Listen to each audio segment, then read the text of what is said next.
Irmãos, minhas irmãs, ontem esse personagem bizarro, para ficar aqui numa palavra muito elegante, mas eu acho muito perigoso, chamado Sérgio Moro, foi entrevistado no podcast do Flow. Você sabe, o Flow é esse podcast que está lá, o Monark e o Igor. E eu quero fazer aqui uma justiça. Eu disse que tinha sido o Monark que sugeriu o Ciro Games, mas na verdade foi o Igor. Sim, nós estávamos jogando, você lembra? Pinball lá Pinball lá na entrada. De verdade, que é importante. Sim, claro. Nós estávamos jogando e ele passou e falou Ciro Games. Pois é, então, Igor, meu irmão, obrigado. Você é que deu a sugestão que nós adotamos e o Ciro Games, então, embora... E vamos lá, vamos chamar, não vamos deixar o Sérgio Moro fugir, não. Vamos chamar para o debate e tal. Mas o Sérgio Moro, no Flow, falou tanta aberração, tantos absurdos, que muita gente pediu para fazer um comentário, que agora estão chamando de react. Então, atendendo a pedidos, eu vou mostrar aqui alguns trechos e comentar. Diretor, pode soltar o primeiro trecho. Salve Flow, Habib Jarruja aqui. Sérgio Moro, você recebia auxílio moradia tendo casa em Curitiba.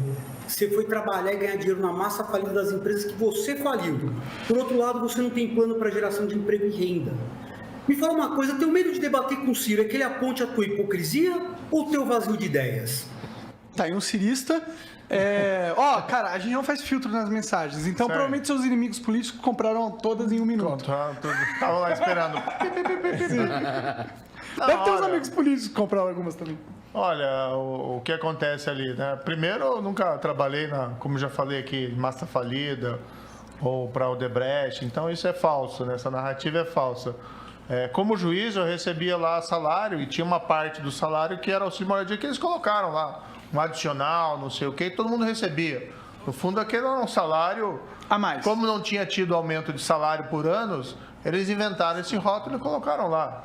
Enfim, mas assim, como eu já sempre disse, não enriqueci no serviço público, não enriqueci no serviço privado, estou aqui dedicado à causa pública. Aí na questão do Ciro a gente já falou, né? Enfim.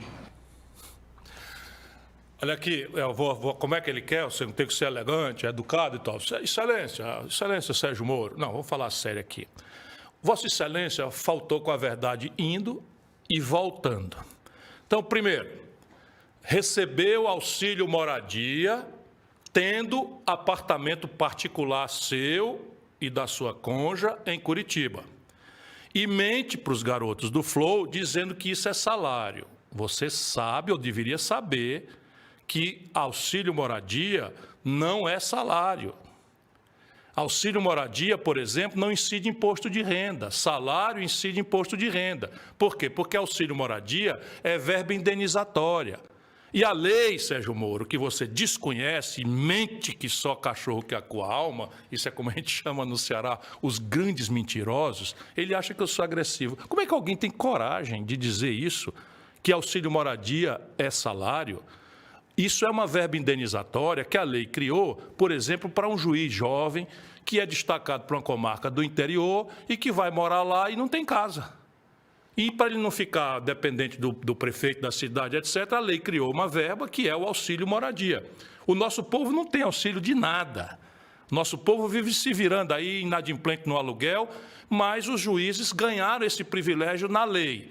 Quem tem moradia pode até forçar a mão legalmente de receber, mas é um imoral, que é o que o senhor Sérgio Moro é. É mentira. Vou dizer de novo.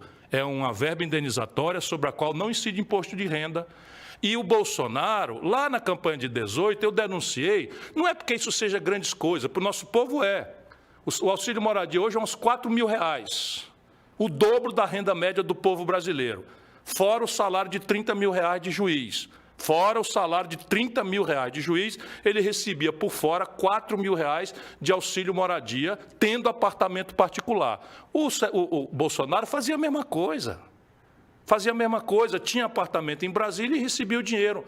Talvez não seja grandes coisas, mas isso é um sintoma. Vou dizer aqui, eu, Ciro Gomes, governador do Ceará, o governador tem um palácio, uma residência oficial, e eu não tinha moradia particular, morava numa casa alugada e fiquei morando na casa alugada porque considerava imoral para a minha família ir morar num palácio que eu não tinha condição de manter o mesmo padrão para os meus filhos.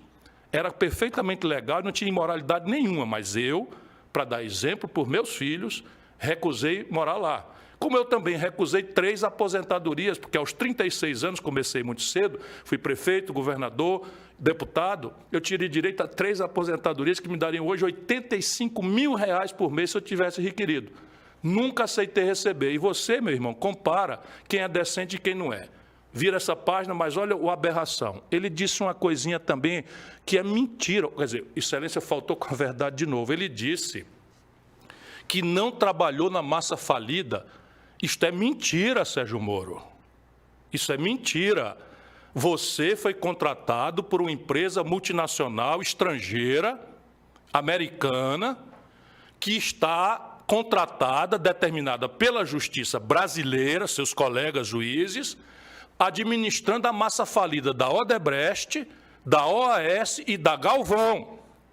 Esta empresa americana, os juízes botaram para administrar a massa falida dessas empresas, que eram poderosas empresas, e que as sentenças e o desastre com que o Sérgio Moro conduziu essas coisas, quebrou. Mais de 150 mil brasileiros perderam os empregos. Nenhum país do mundo destrói empresa. Quem é corrupto é pessoa física, é CPF. Você deve prender as pessoas físicas que fizeram coisa errada e proteger as empresas, a expertise técnica, a memória e os funcionários, os trabalhadores. Pois bem, o senhor Sérgio Moro quebrou essas 3 empresas. Os juízes, colegas dele, nomearam essa firma americana para administrar a massa falida e entre milhões de empresas que o senhor Sérgio Moro podia ir trabalhar, sabe onde ele foi trabalhar? Foi trabalhar nesta empresa americana que administra a massa falida. 72% de cada R$100 que essa firma americana ganha no Brasil para administrar a massa falida das empresas que o Sérgio Moro quebrou, são dessas empresas quebradas. E o Sérgio Moro, que foi morar em Washington, a firma sendo sediada em Nova York, foi recebido lá como sócio e se nega a dizer ao povo brasileiro quantos $1.000 ou milhão, sei lá, ele recebeu.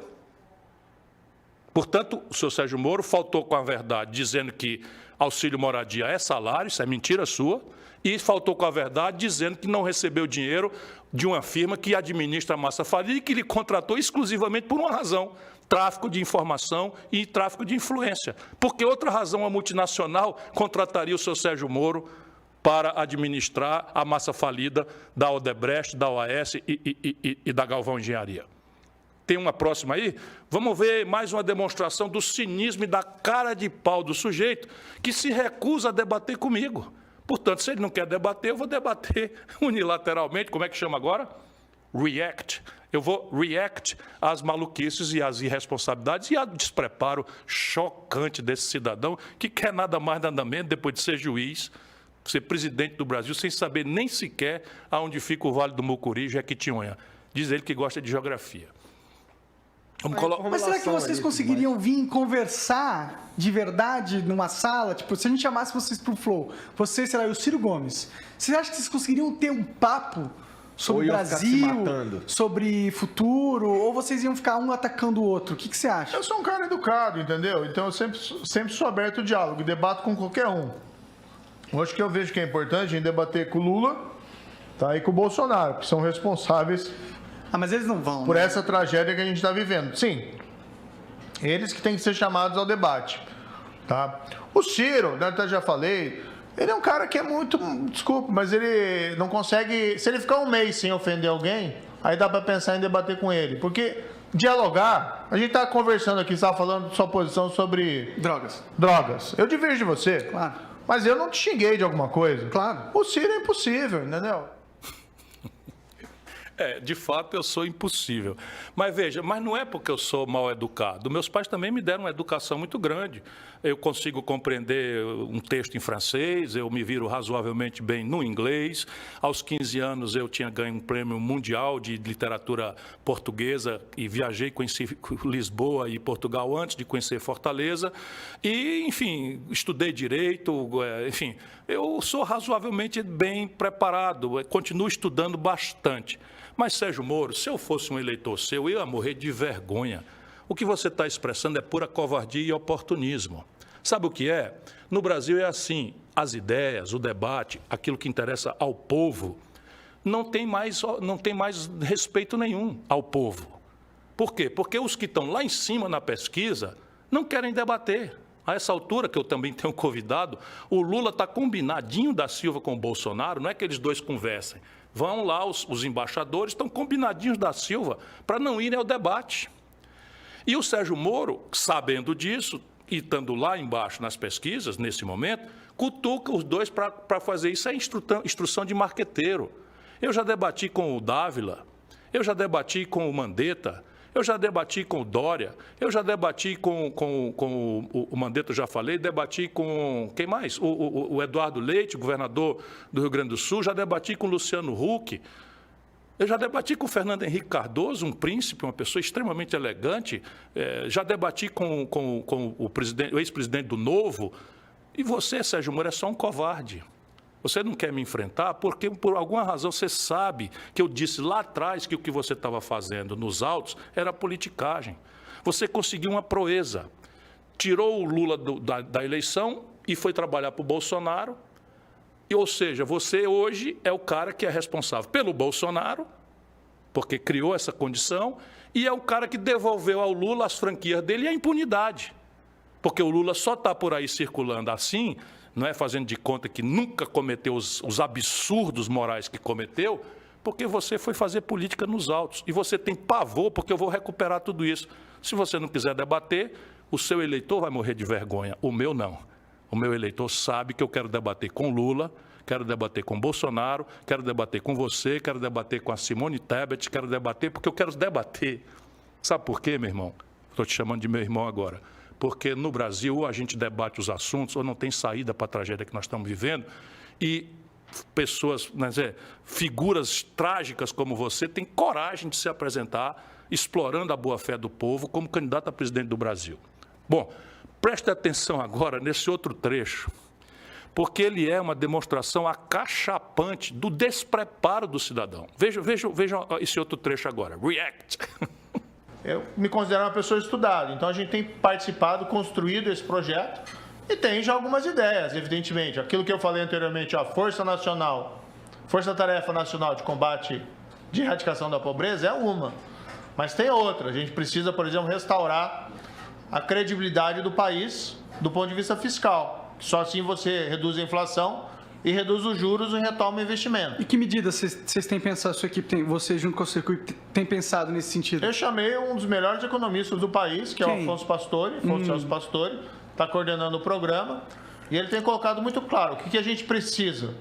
Tá? Uma âncora fiscal, que é assim, o país não pode gastar mais, porque chega num nível de gasto, se exceder determinado nível, a gente vai pagar juros maiores. Isso é uma coisa que qualquer pessoa entende em casa. Então, é como se... Porque esse dinheiro vem de algum lugar, esse dinheiro vem do imposto, vem da sociedade, o governo não cria dinheiro. Então, quando o governo começa a gastar mais do que ele pode, ele está tirando riqueza das pessoas. E você precisa ter um grande programa de infraestrutura. Isso que é o problema. Isso é importante. Mas é o problema que, quando você está reduzindo os gastos, é difícil investir, né? Mas você precisa fomentar, principalmente, o investimento privado. Né? Porque os países que crescem, que se desenvolveram, quem é dono da Apple? É o governo americano? Não. Quem que é dono da Microsoft? Quem que é dono lá da Tesla? Então, assim, o crescimento vem da criatividade do mercado privado. E a gente precisa dar condições, né? Lei, império da lei, aquilo que eu falei, segurança, confiança, para crescer. Aí você gera emprego, aí você consegue aumentar salário. Você tem que ter política também, como mencionei, educação, saúde, de qualidade. Você tem que diminuir as desigualdades sociais. Isso é política social.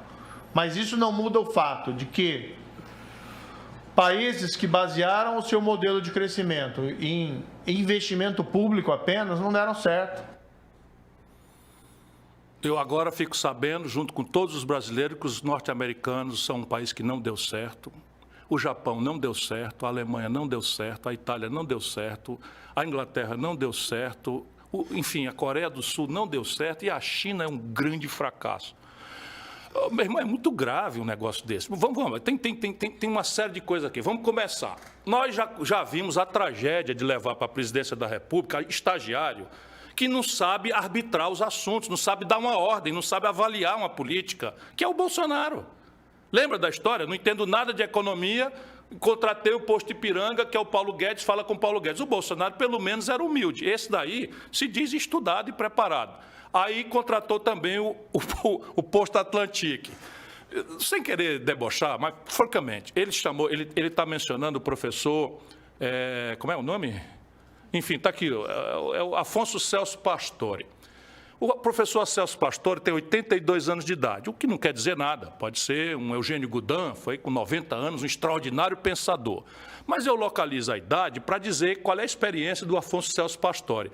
Meu irmão, se segura aí na cadeira. Sabe quem é que o Moro chamou para ser o conselheiro econômico dele? O Afonso Celso Pastore, que foi presidente do Banco Central da ditadura no governo do general Figueiredo. Sabe quanto foi a inflação em 1985, o ano que o Celso Pastore saiu? 265% num único ano.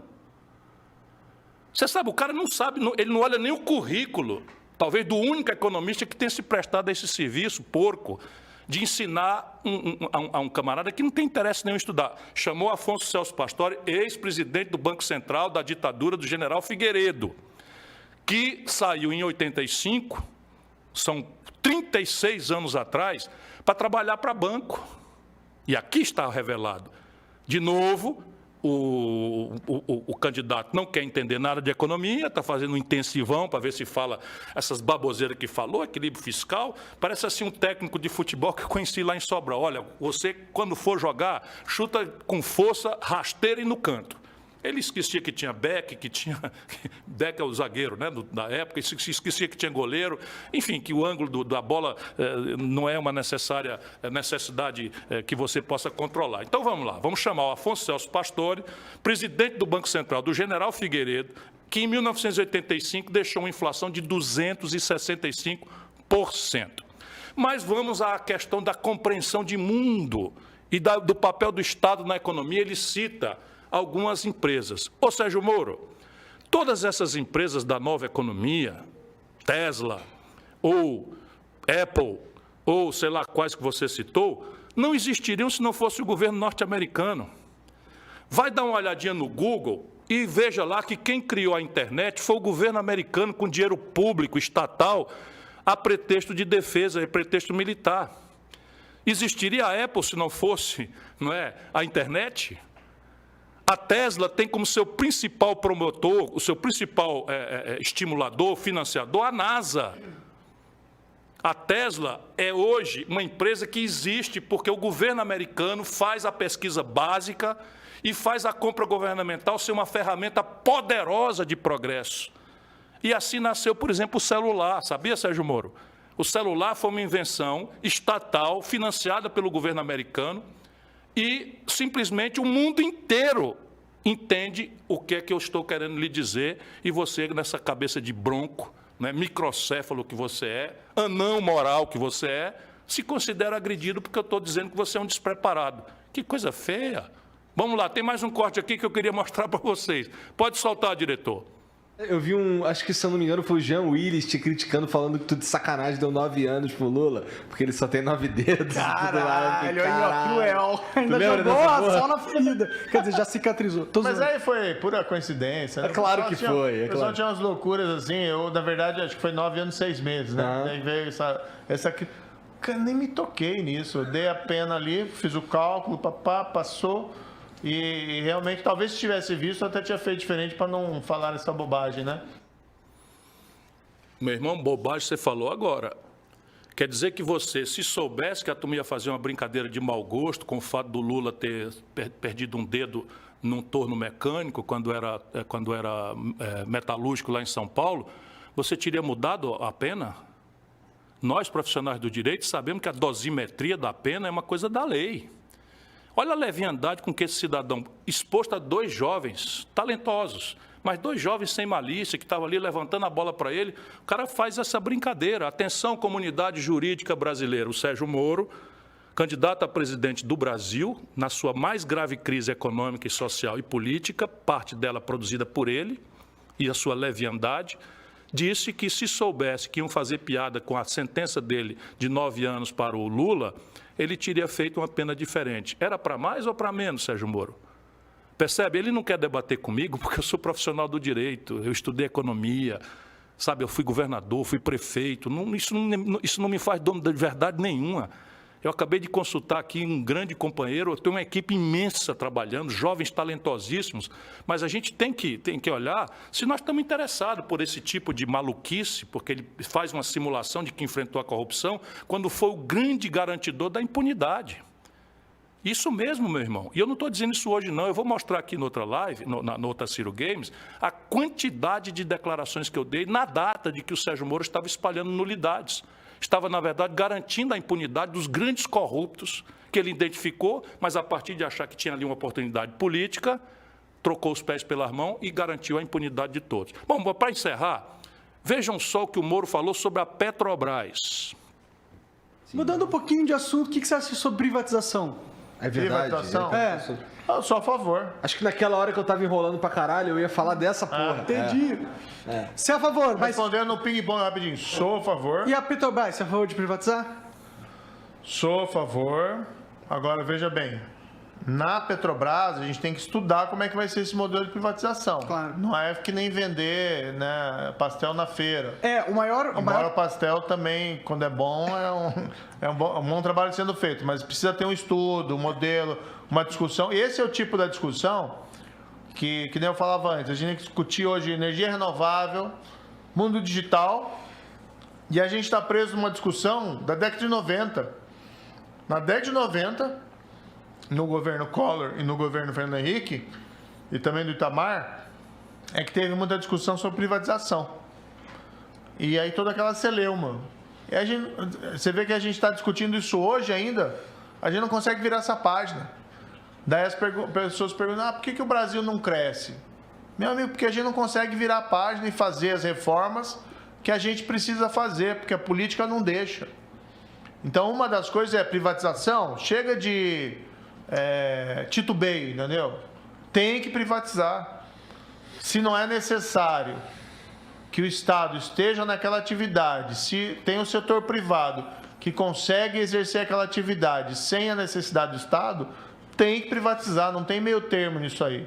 Então, assim, o Estado ser dono de uma empresa exploradora de petróleo e tal, onde que você vê esse modelo que se justifica e tal, que não poderia estar com o setor privado? Tá, pode ir para o setor privado, agora tem que ver o modelo. Você também não pode substituir o monopólio público por um monopólio privado, que aí não dá certo. Esse é o típico cidadão que ouve o galo cantar e não tem a menor ideia de onde é que o galo está cantando. Ô Sérgio Moro, 80% de cada 100 barris de petróleo do mundo hoje, 80 de cada 100 barris são produzidos por estatais de petróleo. Vai anotando aí, Sérgio Moro. A Saudi Aramco, maior exportadora. A PDVSA, maior exportadora. São da Arábia Saudita e do México e da Venezuela. Você não gosta desses dois modelos? Eu também não, político. Mas vamos então à Índia, é estatal. A China é estatal. A Rússia é estatal. A Noruega é estatal. E eu ia cansar você, Sérgio Moro. Para um pouquinho para estudar, não fala bobagem para a garotada, não desorienta as pessoas, isso é um assunto muito grave. E olha o galo cantando, ninguém pode trocar um monopólio estatal por um monopólio privado. Em petróleo, Sérgio Moro, ou é a estatal ou é o cartel das 7 irmãs. Sabe onde é que o petróleo é privado? Naquele lugar onde as empresas privadas de petróleo estão ligadas aos seus respectivos governos. Então a Texaco responde ao governo americano, e o governo americano vai à guerra para proteger os interesses das petroleiras norte-americanas. Sabe qual é a consequência dessa sua irresponsabilidade, que apenas replica o que o Bolsonaro está fazendo? É a política de preços. Se a Petrobras é da prática um monopólio privado, o que ela está fazendo? Ela está fazendo uma política que importa petróleo, importa derivados de petróleo e exporta petróleo bruto. Ela está fazendo o quê? Dolarizou os preços. E a dona de casa, que você quer o voto dela, não está tendo que fazer todas as refeições numa vezada só, ou nem sequer está mais fazendo comida porque o gás de cozinha aloprou de preço. O motorista de táxi, o motorista de aplicativo, o caminhoneiro estão ferrados, porque os seus custos estão subindo em dólar, e o frete, e as tarifas, e o preço da corrida do Uber, é tudo em real.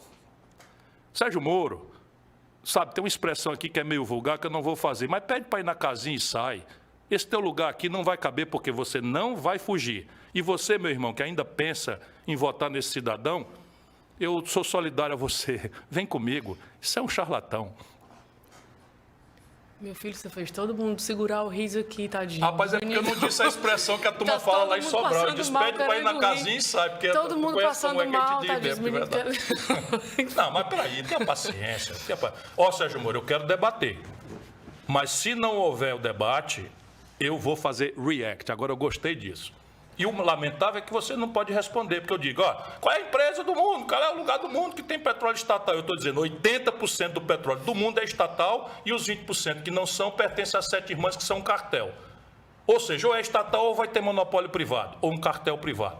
Você ouviu esse galo cantar, só não sabe aonde. Aí a política da Petrobras tem que ser estudada como? É que o Bolsonaro está fazendo, estão esquartejando a Petrobras, negociatas, e você lá dentro do governo não fez nada, vender a BR Distribuidora pelo preço do acionista minoritário, vender os gasodutos e oleodutos da Petrobras e contrataram os mesmos gasodutos de aluguel pelo valor de 8 anos de aluguel, você paga as coisas, sabe? Sérgio Moro, tenha compostura, aceite o debate, respeite os seus eleitores. Chega, né? Enfim, a gente se despede aqui. React, mandaram reagir, tá Não, aqui. essa live foi quente. Eu gostei da novidade, o quadro novo, todo mundo elogiando. Um beijo pro Preto Zezé. O Preto Zezé adorou, viu? Tá ouvindo? O Preto Zezé? Eu quero ver se o Preto Zezé vem conosco aqui. Sim. O Preto Zezé é um irmão querido, que é um dirigente máximo aí, líder importante de um dos movimentos de favela mais importantes do mundo. Eles hoje estão organizados em 5.000 favelas do Brasil, que é a CUFA, Central Única das Favelas do Brasil. Meu irmão, um abraço para você, mas eu queria, encerrando aqui, falando sério, eu acho que nós tivemos provas suficientes do despreparo desse sujeito. Francamente, eu repito, é bizarro e muito perigoso, porque o nosso povo é indignado com a corrupção. E ele faz essa simulação de que é o campeão da luta contra a corrupção, e a gente mostra, o cara recebe dinheiro e mente para 2 garotos, dizendo que o auxílio moradia é salário. Ele sabe, ou pelo menos se não for um brutal ignorante, ele sabe que auxílio moradia é uma verba indenizatória e a diferença básica é que não paga imposto de renda. E nenhum país sério paga verba indenizatória para quem tem apartamento particular, como é o caso dele. Isso é um sintoma. O outro sintoma é trabalhar para uma multinacional cujo faturamento 72% no Brasil, quase 50 milhões de reais essa multinacional ganhou, administrando a Odebrecht, que o Sérgio Moro quebrou. O Sérgio Moro tinha que trabalhar em 1 milhão de empresas, jamais poderia ter trabalhado justamente nessa. Está respondendo por isso no Tribunal de Contas da União. Ô, irmão, nós vamos deixar isso acontecer? Fico só eu encarregado de esclarecer a você. Nós não podemos mais errar desse jeito. Chega. É muito cinismo, né? É muito cinismo. Mas eu não vou deixar, não. Então, meu amor ao Brasil. Vamos cumprir nossa promessa, então. Bora. O nosso clipe... Vamos terminar como começamos, né? Alguma coisa acontece no meu coração. Um beijo, São Paulo. Você esqueceu do clipe? Um beijo, Brasil. E agora vamos com uma música que chama o povo brasileiro à rebeldia da esperança. Boa noite, até terça-feira. Sou rebelde porque quero ver mudança. Sou rebelde porque sinto esperança. Um rebelde nunca cede, nunca perde. Enche o peito de coragem, sempre avança. Sou rebelde contra a fome e a injustiça. Sou rebelde pra acabar com tanta pobreza. Sou rebelde, chega de mutretas. Sou rebelde pra acabar com tanta tristeza. Sou rebelde todo lado dos que sofrem, do operário, da mulher e da criança, dos que vivem endividados, apertados no salário, dos que olham sem poder entrar na dança. Sou o Ciro toda hora, todo dia. Ele é a rebeldia da esperança. Temos fé, muita coragem e alegria. Somos todos rebeldes da esperança. Tenho sofrido de demais, tenho lutado feito louco. Lá no passado eu morri, mas no presente eu não morro. Tenho um amigo de fé, tenho tudo que prefiro. Pro Brasil ficar de pé, estou ao lado do Ciro. Pro Brasil ficar de pé, estou ao lado do Ciro. Tenho sofrido demais, tenho lutado feito louco. Lá no passado eu morri, mas no presente eu não morro. Tenho um amigo de fé, tenho tudo que prefiro. Pro Brasil ficar de pé, estou ao lado do Ciro. Pro Brasil ficar de pé, estou ao lado do Ciro. Pro Brasil ficar de pé.